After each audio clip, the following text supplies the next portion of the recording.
This is a time when people have to stand up and be counted. It's a time to really give some critical thought to what's going on, what you agree with or don't agree with. And if you are in favor of the Marois government, is this really how you want to go about building a new country? Because of my fears of retaliation, I am asking for support, and I'm willing to give it to others who are in need, but now is the time for all of us to stand together and support each other.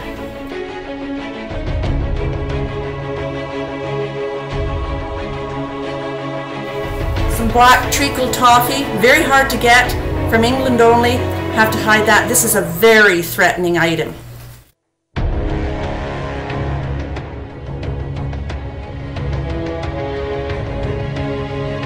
Horlicks, again, an extremely volatile item. You mix this with hot milk and you are drinking an Anglo drink. This is an extreme menace and should be stopped.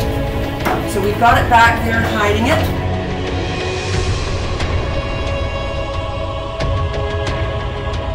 A little double-decker bus from London, a little tourist item. Again, the labeling is all in English. It's a souvenir from London. And again, this is a major threat to Quebec society, and it really should be hidden.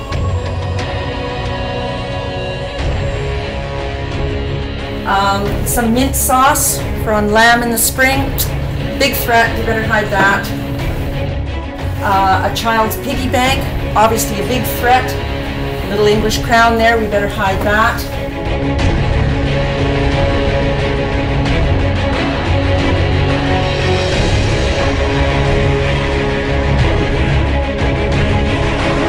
Hello, my name is Peggy Regan and I'm the owner of Patisserie Griffon, a British Isles specialty bakery. I'd like you to come in and see us.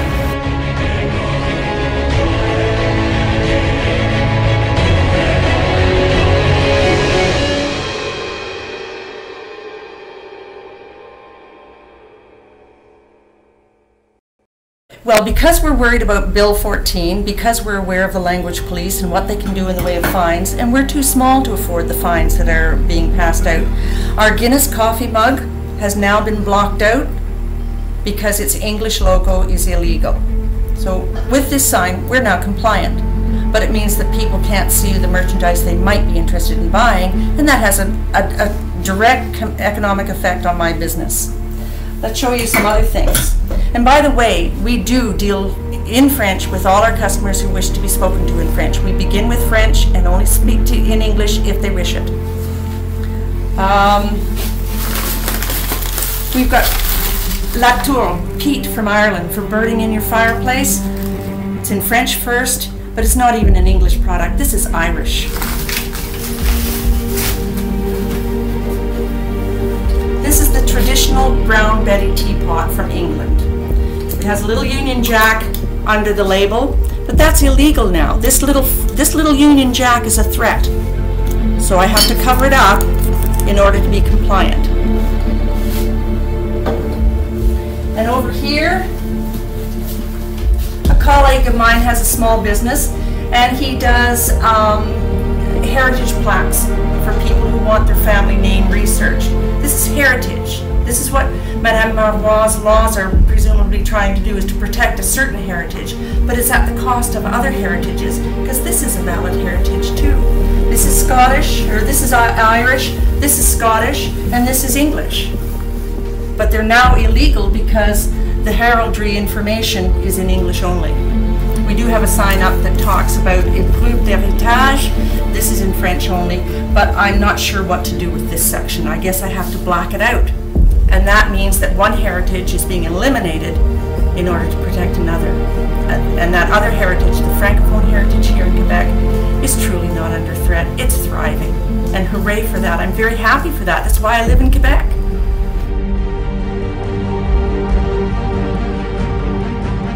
Yes, I have heard of the language police, and to tell the truth, it has me worried. I hear stories about what's happened to other merchants, and I've taken some preemptive measures here in my own shop in the hopes that I'm going to be compliant when they do come.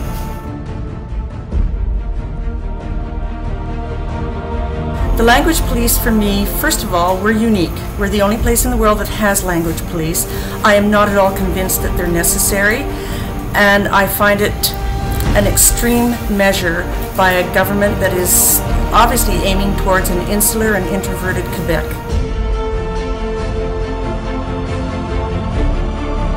It's hard to believe in 2013, with all the thinking and work that's been done on political theory, on nationalism, and on social progress, it's hard to believe that this kind of archaic approach is being used here in Quebec.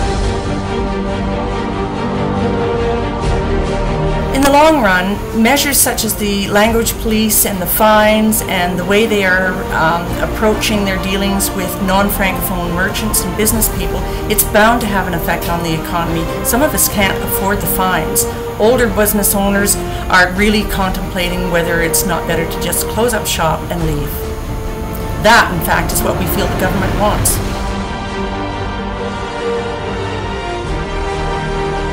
Madame Marois, I respect your position.